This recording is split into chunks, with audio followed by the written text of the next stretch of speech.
Welcome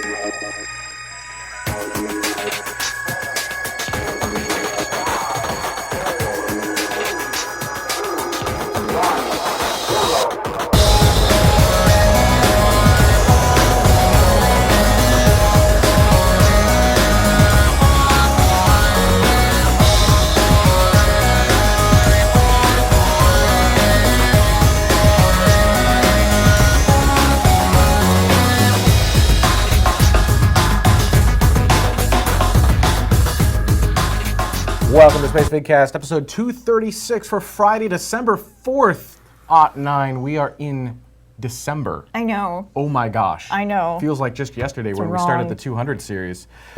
My name is Benjamin Higginbotham. Just say 2009, 09 for like the next. I was going into my spiel. You I'm just sorry. walked right over me. You're right, I did. No, what's going on with that? It's all you. Go. My name is Benjamin Higginbotham. With me is beautiful, lovely, wonderful, talented, and very vocal Carrie Ann Higginbotham. We are your Spacevidcasters. We've got an action-packed episode for you tonight. We have got Ted Spitzmiller, who is the author of Astronomics 1 and 2, which you can get through apogeebooks.com, and we'll be giving those away. What's the contest for this? You have to tweet out. You have to tweet out that you're watching the show. Did you already do the pre-tweet? Yes. All right. So if you retweet the tweet that was done live during the show, bring in some friends. Let's get some. Yeah, retweet the tweet. Right. Bring in some friends. You have a chance to win Astronautics 1 and 2. Thank you. No problem. Wow. You'd think that would be easier for me to do. He'll be in the back half of the show after commercial break. Up front, I don't know how many of you know this, but we are very slowly etching our way, getting our way into NASA. We're kind of no, we are. We're weaseling our way. We're weaseling our way illegally through the back door. The public affair, the PAOs and the standard media outlets are like, well, you're not a traditional television station, so we're not going to give you a regular media pass. And so we figured we'd go the other direction. Check this out. Here's the latest NASA Edge. Watch just this little 10-second clip. Watch this. Welcome to NASA Edge. An inside and outside look at all things NASA. Very happy to be back in the studio. You're giddy. I'm so happy to have 4 walls, a roof, bathroom, all that good stuff. It's great. Did you guys see it? Did you see? Probably not. Did you see what happened there? Probably not. And it took me 3 different viewings to make sure that I saw everything that I was supposed to see. Yep, now check this out. There were two different pieces of Spacevidcast paraphernalia on their set. The first, sitting next to Blair, is a sticker. Check that out. Right there, right by his arm. That's the Spacevidcast sticker. Thankfully, you made an arrow. Yeah, I know, I did. I totally did, just so you could tell where it is. And the second item was sitting next to Chris. It was one of the Spacevidcast bobble rockets right there. The problem with that shot is you could only see it from the side angle. Yeah. So when you were going straight on. But when it was just Chris on screen, it was also just our bobble rocket on the screen. Which is pretty cool. Now, wait, go back to that image for a second. I just want to know, NASA Edge guys, I got a question for you. What is that chicken that you've got? Look at that. In the lower left-hand corner, they got an Orion capsule right there. Yeah, I know. It's hard to see because Chris is wearing a yellow shirt. Yeah, but but you can see right above our logo there, you can see the head of it. And it's a big one. It's like a big, huge rubber chicken. Like vaudeville, rubber chicken. It's like one of those. Let's get Camilla, probably. Let's get this show started off right with a little bit of space news. Space news.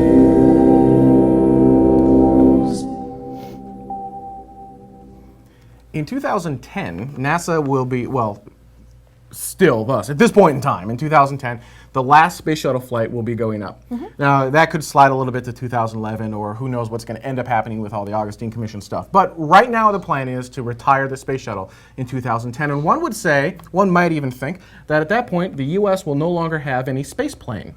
One would be wrong. There is more than just the space shuttle. And actually, we've got what they're calling, Space Shuttle Junior? I guess is the term that's being coined. Yeah, that's what a lot of people have been calling it, a Space Shuttle Junior. But it looks like the Space Shuttle. It looks like the Space Shuttle made babies. This is kind of what would come out. If the Space Shuttle made babies. But all the Space Shuttles are women.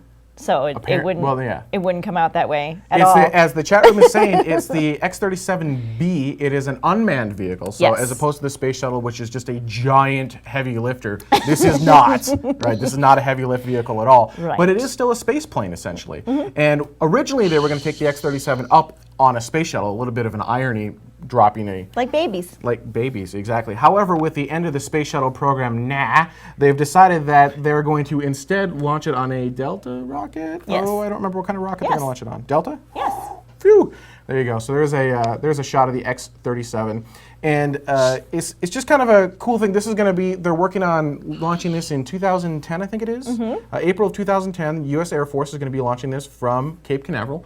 So don't worry. For all of you that are like, I don't like Constellation, I want to see my space planes. Where's my space plane? Right. There you go, X-37 right there. Right. And somebody mentioned, Gizik mentioned it's a windowless too. Well, of course it's windowless. There are no people. It's there's unmanned. no people there, so it doesn't really matter. It's so much, very much like the shuttle because it has the payload doors that open the same way, and you've got like 7 feet worth of room in there once that thing opens, and it is. The thing is that it is kind of a space shuttle, but it's sort of a space shuttle for satellites because it can go up, it can put stuff in orbit, it can move orbits around, and it can come back. And so we don't have to worry as much about all that just junk sort of flying up there. So Quantum G has a link to Wikipedia for the X-37B. One of the, we actually have video of the X-40, which is similar. Which is similar. Baby cousins? They're cousins? Cousins, Cousins, yes. I guess. Actually, let's roll that video really quick because it is kind of cool looking. This is kind of what it would look like. This is a drop test from, I believe, 10 or 15,000 feet. I think it's 15,000 feet. This was done back in 2001, and I should have cut this up a little bit. Watch this. Check this out. Yeah. Yeah, that's pretty epic. It will also come back into the atmosphere the same way that the shuttle comes in. So that really crazy angle and then, dips down and it'll land, as you can see, much like that. Yep, so now that's the X-40. That's not the X-37. I have I have nothing other than that like mock-up picture of the X-37, really. Yeah, I know. It's there isn't a whole lot of stuff, and a lot of times they get sort of quiet about it. But no, it'll come in, you know how that 40-degree angle that the shuttle comes in, and then it goes down to like 20 and just kind of, it'll do that. I lost my one of those. Geek Out wants one. Check this out. This is a really cool way to get kind of geeks interested. So if you've got a tech geek in the room and they like just kind of, most tech geeks are space geeks too. They just, closet space geeks. Right. If you want to get them interested in space, this is a really cool site you can send them to. I'm not sure I'm going to pronounce this, Chromoscope? Yes. It's chromoscope.net. Yes. Chromoscope.net. And check this out. We've got I recorded a little video of Chromoscope. This is the website itself, and you can actually switch between using the slider bar on your right. It's kind of like a Google map where you can move around the universe, or the galaxy, excuse me.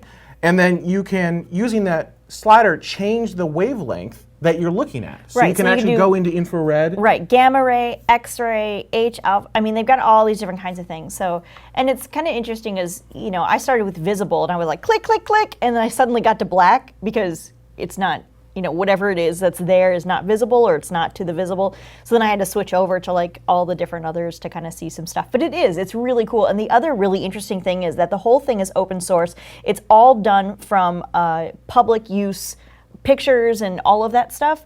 And so they are perfectly happy for you to download it yourself or put it on your own USB drive and do whatever it is that you want to do to it. They're really cool about that. They very much so encourage that. And it's a really interesting thing. And you don't really need, other than like the search part of it, you don't really need the interactivity, the website. So you can download it and have it. Yeah, exactly. So I thought that was very cool, and you can bring it around Christmas, show your little nephews and stuff like that, and whatever. But I thought that was very, very cool, and it's so beautiful. As Geek Gal said, she feels like Geordie LaForge. I thought that was kind of funny. When we come back, we'll have Ted Spitzmiller, the author of Astronautics Volume 1 and 2. Stay with us. We'll be right back. Hello and welcome to the Crow River Coffee Company in Watertown, Minnesota. Situated on the bank of the beautiful Crow River, we offer espresso drinks, delicious food, live music, bulk beans, and artisan items. You can see us at crowrivercoffee.com. Thanks!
before we went into the break, we had a contest for everyone, which was that you had to retweet the show. Right. Pretty simple stuff, and we've got a winner based on just my randomly pointing at the screen and saying that one. That one? Yeah, the one in red. Yeah. How do you say that? Oh, I don't know. Nia Naya? I have no idea how to pronounce that. We're going to we'll DM you and get address information. But you have won excuse my reach. Yep, no problem. Astronautics Volume 1 and 2 from our guest Ted Spitzmiller. Ted, welcome to the show. Thank you so much for joining us. Tell us a little bit about your astronautics series. Well, thank you. It's really a privilege and a pleasure to join you this evening.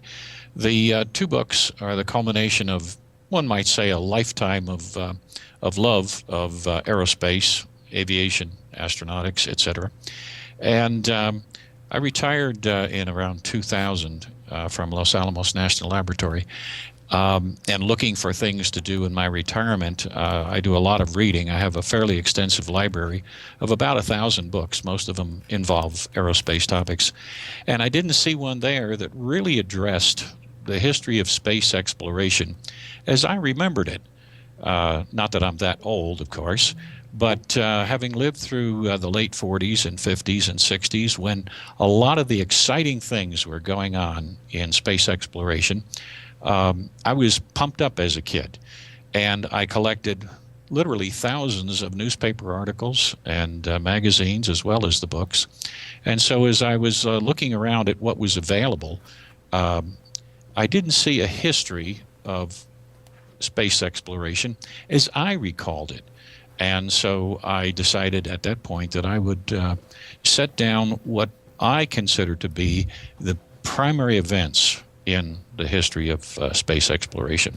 And so I went back, of course, the 2,000 years to pick up the areas that are somewhat lost to history, but there's still some trailings of them through Galileo, Copernicus, up through Hale, and obviously in the last century or so, Tsiolkovsky, Goddard, Aubert, and it was really a lot of fun, in addition to being a bit of an effort. It took me about 3 years to put it together. And when I had it all together, I went to Apogee, to Rob Godwin. You had a nice interview with him a few weeks back. And the one thing that he did do is he changed the title on me, as well as cutting it into 2 books. It was originally called Quest of the Final Frontier. And he wanted something that was a little bit more academic. So he chose astronautics. And then he also chose the fact that he wanted it split into 2 volumes because he felt it was too massive for a single book. So that's how it came into being. It is. I mean, it's pretty heavy reading. It's not light by any stretch of the imagination. Some books have large font. This is corner to corner, top to bottom. It's a lot of words. It's a lot of words. It's a lot. It's a fantastic amount of information that you've got in here, and you truly do. Amazing. You start from the beginning, and you kind of go from the beginning of where everything started, and then you focus a little bit more once we start getting into the von Braun area, and then all the way up through now and into the future. And I think that's a really interesting and unique way of looking at it. A lot of people only start at the Apollo era, and they just forget to look back at where everything actually began. Well, there's a lot of weaving in of various themes, because as you go back, even as far as Goddard and, of course, von Braun, you can see where the problems of weight of spacecraft and rocketry, specific impulse, have all been brought forward to what we see today in the space shuttle, liquid hydrogen giving you the highest specific impulse, the weight reduction factors, because that really kills the ability to get into orbit if you're carrying too much weight. So I've tried to move all of those themes through, and so you'll see that periodically in the book, discussions about the efficiency of rocket engines as opposed to the structure of the rocket itself. It was quite a task to not just put all of those things in there, but put them in a manner that made sense. Because actually, even though you said it's rather deep reading, I hope that I haven't missed my goal. And my goal was really to make the book readable to the average person who had any kind of interest in space exploration. That would be I didn't me. want it to be, yeah, okay. I He's didn't the want it to be diehard, heavy- and I'm sort of the new kid on the block, as it were. And no, it's extremely readable. I had no problems with it at all. And stuff that I found fascinating, a lot of things that I didn't know. And of course, he already knew a lot of it, but it's done in such an interesting way. The way that you put it is just really fascinating, I think. Well, thank you. It has been a labor of love, as I said. And it's also been interesting. I knew a lot, obviously, about the history of space, and I knew rocketry, et cetera. But as I got into a lot of these topics in more depth, as I researched, I discovered that there were a fair number of areas that I obviously didn't know a lot about. And so that was one of the real fun aspects of putting it together, was I learned a lot. And that, of course, is the bottom line of a lot of things in life that make things so fulfilling and enriching, is that you're learning and moving your own knowledge ahead. Well, being that, going off that theme, you've learned a lot, but so has the space industry. I mean, you can kind of read how we progressed in different thought processes in how to build rockets and how to work with some of the problems you mentioned. For example, dumping your stage. That was, that they had to invent that, right? That didn't just happen, so that you didn't have to carry that up with you, all the way up through reusable vehicles. That's interesting, too, because if you go all the way back to Tsiolkovsky and to Goddard and Oberth, they all theorized that multi-stage rockets would, of course, be the most efficient and effective way to get to orbit. And as we moved into the ability to have multi-stage rockets in the late 1940s and into the 50s, it was proving the theory correct. And that's always exciting when you have that capability within a lifetime, which is kind of an interesting thing, too. I think von Braun is probably one who spanned most of that lifetime. Tsiolkovsky died in the mid-30s, so he didn't see it come to fruition. Goddard died in 45, so he didn't see it. Oberth made it into 1960s. And Willy Ley is another one who was with the original German group back in the late 1920s. He made it to within a couple of months of Apollo 11, and it was really unfortunate that he didn't get to see Neil Armstrong walk the moon, because he was one of the real pioneers of space and rocketry. What about mentality of these organizations? Because let's just use NASA as an example, because they're large and easy to pick on. But back in the day, they had a certain mentality. It was a race against Russia. We had to get to the moon first, and we had money and we had resources. The one thing we didn't have is time. Whereas now it's a little bit different. We have a lot of time, we have resources, we don't have a lot of money. So, can you compare and contrast just the mentality between then and now in space travel? Say the Apollo era versus the Constellation era? Well, really the money and the time aspect of it isn't as critical as the motivational aspect. If we had the motivation, we could find the money. I mean, we're talking a NASA budget now that's, 15, 16 billion. Which, when it pales in comparison to what we've recently spent in the last 10 months bailing out AIG, et cetera. We could have one heck of a space program with just a modest increase in NASA's budget. The big difference is we don't have the motivation that we had back in the 1960s. And a part of that motivation obviously was the survival mentality of, hey, we are in a race to the death with the Soviet Union, the evil empire. And now the evil empire doesn't exist anymore. So we don't have that same motivating factor that's driving us. Now, we still have things like we'd like to get to Mars and see what's there because of the human nature to explore. And in fact, I would love for us to move in that direction. But without real motivation, you can't get the public to get behind you. And if you can't get the public, you're not going to get Congress, and you're not going to get the money either. Yeah. Well, I think you're kind of touching on this, but I'm not sure that the human motivation of exploring is simply enough. There has to be something else. And it doesn't necessarily have to be a race or a war or anything else like that. It could be I don't know. I can't even begin to fathom what it would be. But my problem is I don't see it. I haven't seen. Is it a monetary thing? Is it the helium-3 on the moon, or what is it on Mars that we're going to get? Is it the additional resources from near-Earth asteroid mining? I mean, I've yet to find that silver bullet that really just makes people go, yes, we have to do this.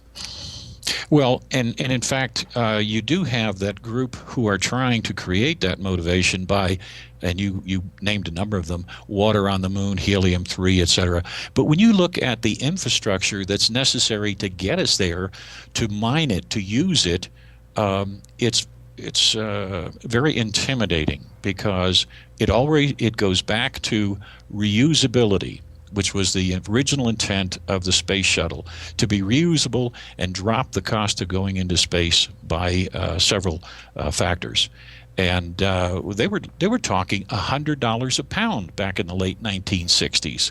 $100 a pound, and give or take a few ounces, it's probably about $10,000 a pound today. Where did we go wrong? Because it wasn't just $100 a pound. It was also, we're supposed to launch like 50 times a year. I mean, there was supposed to be just a ton of stuff. Right, and that, of course, is the other part of the problem. You've got to have a high enough volume to justify it. And the volume aspect got destroyed with Challenger, because up to Challenger, the shuttle program was progressing, although much of its problems had been hidden during that period of time. But when Challenger occurred, a dramatic reassessment took place of the shuttle's risk factor and real purpose. And when that reassessment took place, they realized that it's not $100 to orbit a pound. It was at that point several $1,000s a pound. Mm-hmm. And when that realization finally surfaced, and that was something that NASA kept hidden for a while, when it surfaced, the DoD, which was a prime contributor to the financing of the shuttle, realized that they could launch payloads a heck of a lot cheaper if they went back to the disposable, expendable boosters that they had been using all along. Up to that time, it had been mandated that all payloads, military and civilian, would use the shuttle. And when Challenger occurred, it unraveled that whole ball of wax. And now we're moving away from that architecture completely. Yeah. And you know, we mentioned this a little bit early on in the show. It almost feels like, with the X-37, it almost feels like a step backwards. We're moving back to rockets. Now, whether it is or isn't, we've got this great space plane. Now we don't have a space plane anymore. I think a lot of people are going to be very disappointed when they see that space capsule, and I'll call it a space capsule instead of a spacecraft, come down under parachute.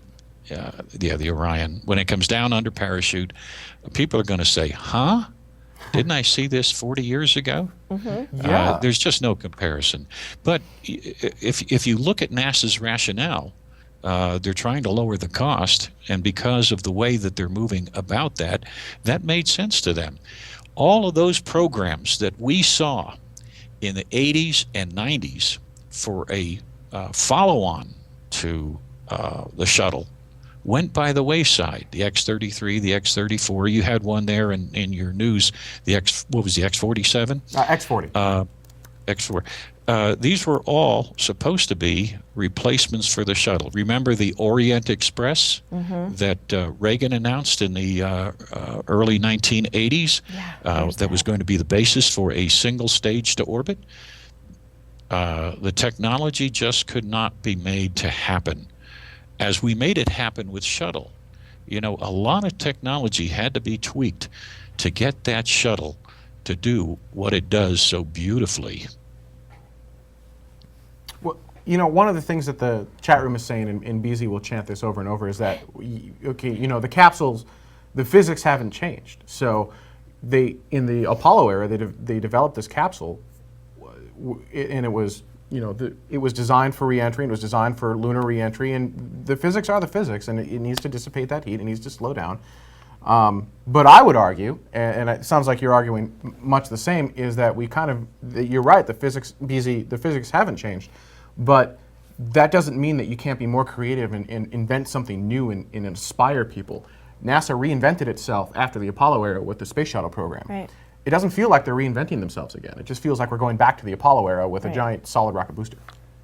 Well, we're kind of moved into a corner here. We've tried a lot of technologies that haven't worked to give us something, an advanced follow-on to the shuttle. And it's either been too expensive or the technologies are not there yet.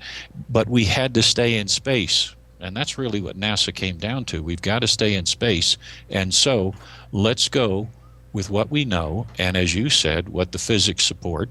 And it turns out to be Apollo on steroids, essentially. Yeah. And it's disappointing to those of us who wanted to see it really move ahead instead of hold status quo from a technology of 40 years ago.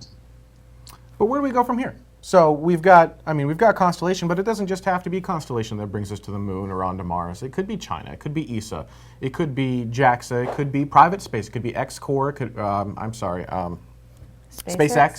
SpaceX, yeah. Yeah, it could be India. Yeah. Or New Zealand. I mean, we can keep naming off different organizations that could go to the moon or onto Mars or wherever they want to go. Put humans there. Actually, start inspiring people. Where do you think this is going to go? Is it going to remain in the hands of NASA, or is it going to go somewhere else? And how's that all going to look? Well, NASA keeps giving lip service to the private sector, but they really haven't given the role to the private sector. Why are we developing? Why is NASA developing Ares? Why aren't they using SpaceX? What's the problem there? We're right now depending upon the Soviet Union. I can't see, that's just an amazing turnaround.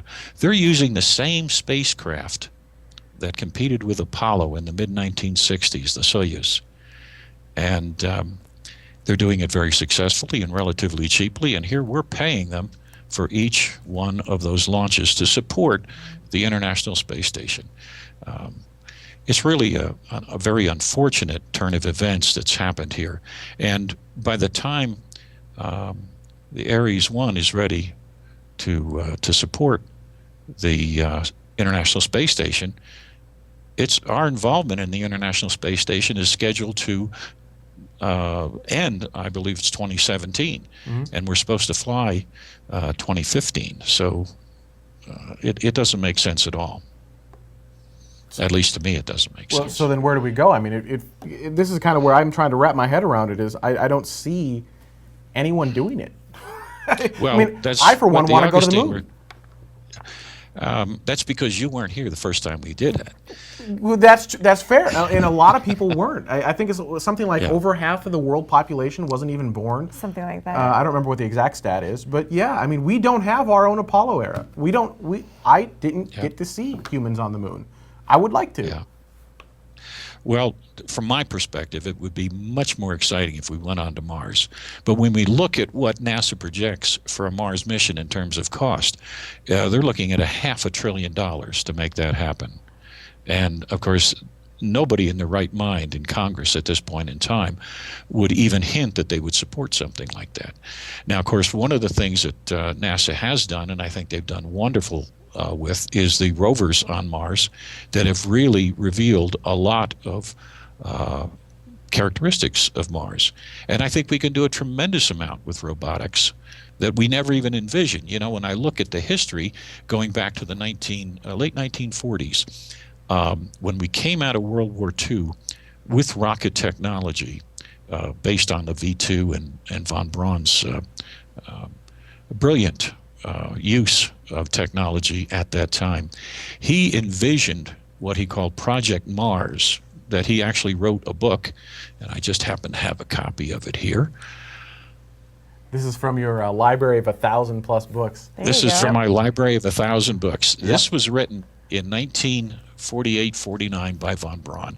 I'm doing a book review for the National Space Society, and it's just a wonderful read. I would really encourage anybody who wants us to go to Mars to read that book and see what he did with the technology of the V2 in getting us to Mars. Now, some of it claims are fallacious, because at that point in time, in the late 1940s, it was still believed by many that there were canals on Mars, and there was vegetation that grew in the seasonal changes that we could see on Mars.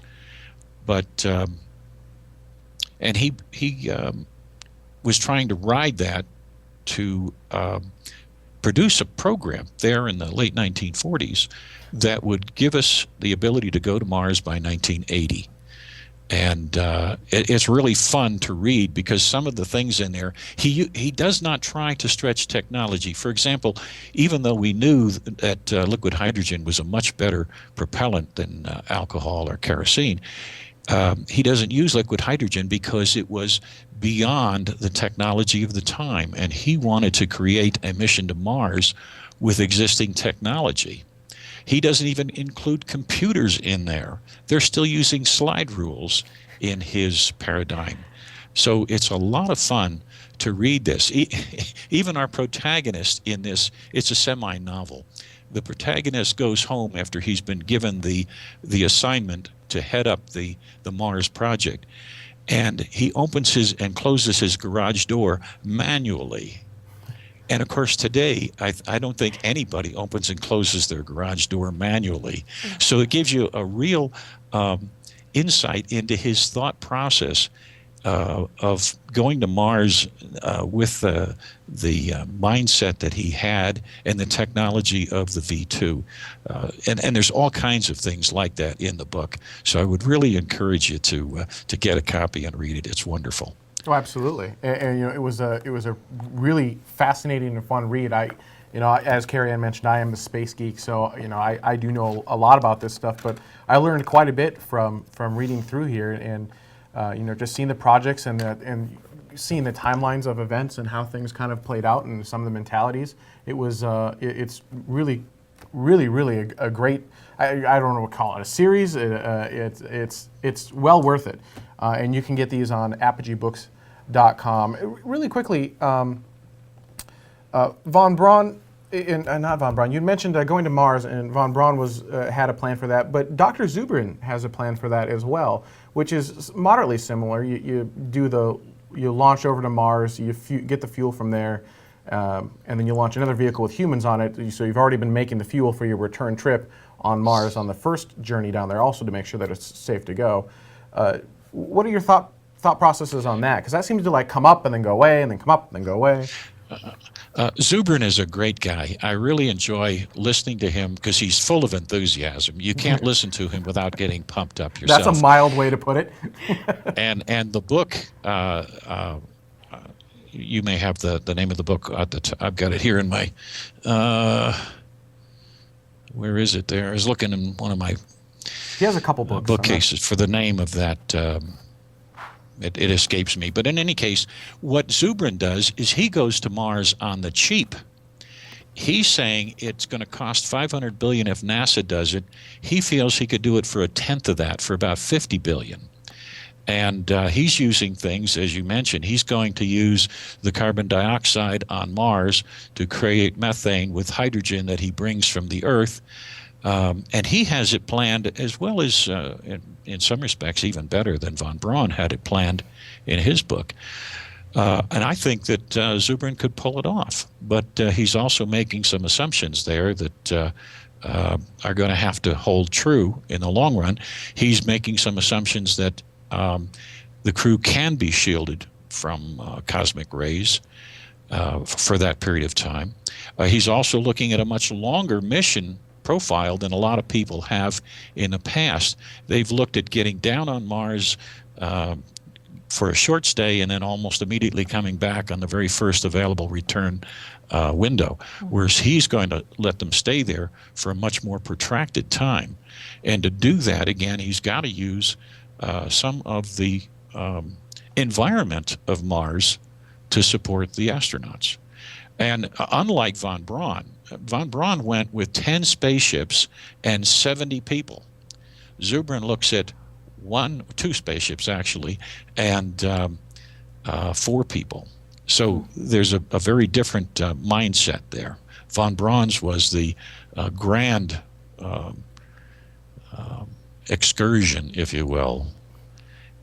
And Von Braun was also talking $2 billion in 1949 dollars.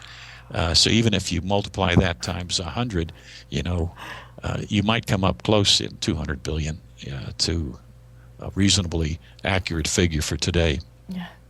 And what about orbital depots? Because von Braun, before the Apollo, before they decided to do a heavy lift vehicle, there was a lot of, we're going to do an orbital fuel depot, and we're going to fly up to there, then from there to the moon, back to the. Would that work for Mars, or for even sustaining? As I mentioned in my book, what the Apollo program and the Soviet challenge of the 1960s did to space exploration was it shortcutted the two very obvious steps that would normally have taken place to get you to the moon. And one, of course, is the space station, and the second is the reusable space shuttle.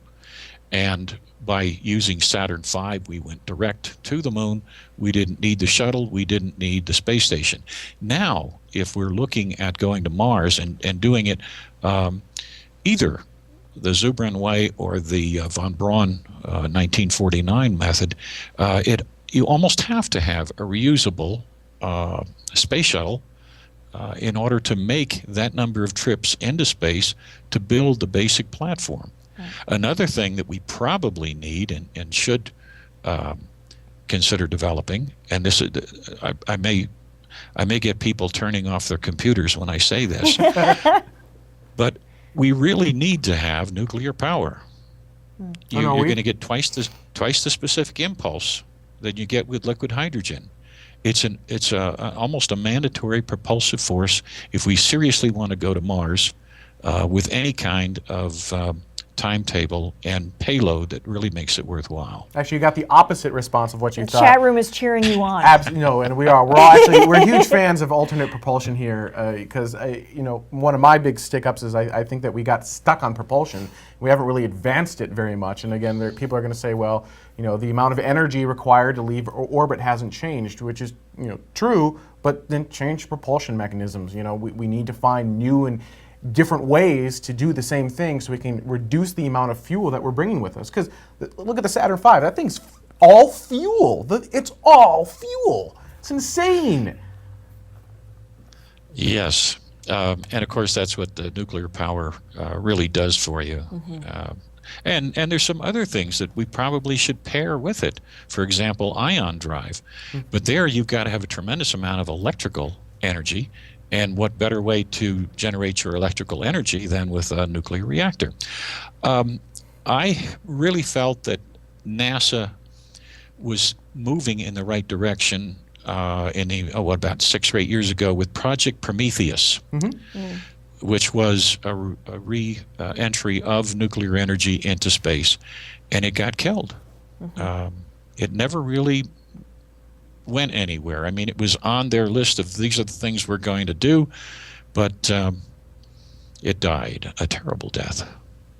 Well, where can people can go to apogeebooks.com to get the Astronautics volumes 1 and 2. You have 2 additional books, though, don't you? Yes. One is a novel that takes place in 1941 on the Boeing 314 that Pan Am used to fly between San Francisco and Hong Kong in 1939, 1940, 41. It's a spy story that uses all of the elements of the 8-day journey from San Francisco to Hong Kong. That was a lot of fun to write. And my one that just released a few weeks ago is called Enchanted Wings, and that's a history of the New Mexico wing of the Civil Air Patrol. A very active member in our wing as a check pilot, etc. And I discovered that we really didn't have much in the way of putting together 70 years of history of CAP. And so I sat down about a year ago and started putting it together. And that was a lot of fun. What can I say? My 5th book is about half done, and that's about the Century Series fighters, the F-100 through the F-110. And I can argue why I don't have the F-111 and the F-117 in there, but that's another story. So yes, and I've been very prolific in magazine articles. Most recently, I've written quite a few for Launch Magazine. Unfortunately, that magazine did not make it through the hard times of this recent recession, but that was a good vehicle because it combined not only space history, but model rocketry. And so we were bringing young people along as well as some of the old folks, like Homer Hickam, and keeping them interested in rocketry through the model aspect of it. By the way, Homer Hickam, I really relate to Homer Hickam because he lived my life. You know, his life was back 1957, 58, 59, when he was 14, 15, 16. And that was my same age period at the time. And so when I saw October Sky, I felt I was looking in a mirror. I thought it was a wonderful story, a little corny at times, but it really captured the essence of that period of time, as few movies have. Where can people go to find all of your books? Are they all available on Amazon? Well, yeah, they're all available through Amazon, Barnes & Noble, and of course through Apogee Yep. Publications. Yep. Yes, and the fun thing about it, if you go to Apogee, if you go to Amazon, you can get them a little cheaper than you can from some of the other sources. But we prefer Apogee because they hook us up. Because so then they don't have to pay the Amazon premium, and we like to take there care you of go. people who take care of us. Yeah. I have enjoyed my association with Apogee, by the way. Oh, yeah. I think very highly of Rob Godwin. That guy, you know, it looks like he hasn't been in aerospace that long. You remember he was in rock music into the 1990s. Right. And I'm just amazed at his knowledge, especially of science fiction and some of the science fiction gurus of the 1930s and 40s. He's a walking encyclopedia, and he's a wonderful guy. If you can ever sit him down and have dinner with him, it's worth the price of the dinner. I bet. I just want to go see his office. That's all I'm saying. That was a pretty cool office. All right, if you don't mind, stay with us. We'd like to thank everyone for joining us live. Ted, stay with us. We'd like to bring you in for post-show for all of you joining us live. Stay there, or if you're an Epic subscriber, you can download the post-show after the fact. Thank you, everyone, for joining us. Do we have a show next week? We do. Yes. Okay, well, it's December. We're in the middle of, like, holiday week. I have no idea. I have no idea what day it is. I just make it up on the fly. You can join us live every Friday, 2 o'clock a.m. Coordinated Universal Time. For those of you in the United States, that's Thursday nights. That's, 6 p.m. Pacific, 8 p.m. Central, 9 p.m. Eastern. Ooh, wow. I'm getting better at Wow. that. Just right off the top of my head. Job. See you guys next week.